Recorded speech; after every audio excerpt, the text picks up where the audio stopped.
The 1990s was a transformative period for teenage girls in Latin America, immersed in a context of acute social unrest due to the rise of drug trafficking.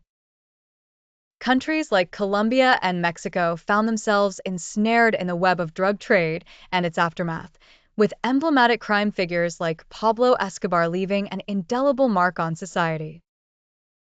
This era of modernity and cultural globalization, influenced by music and television movements, dangerously intertwined with the brutal reality of violence and corruption.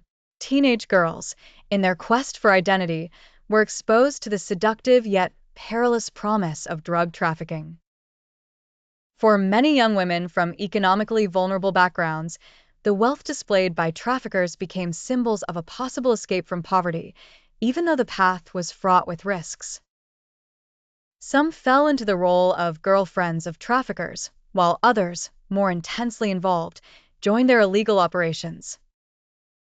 However, not all viewed drug trafficking as appealing.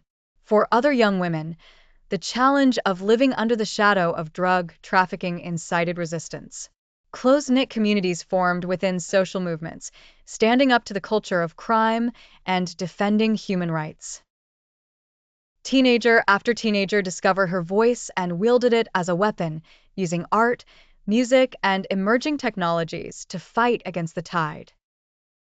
Now, in retrospect, many of them critically assess the impact of drug trafficking on their lives, aware of the legacy of violence and destabilization that still pulses in their communities.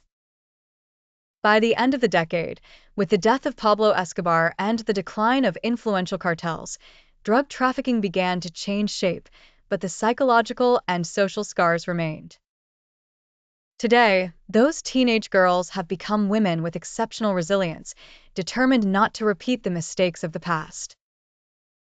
Reflecting on this era offers a lesson in persistence and the importance of redefining the future in a landscape of fierce adversity.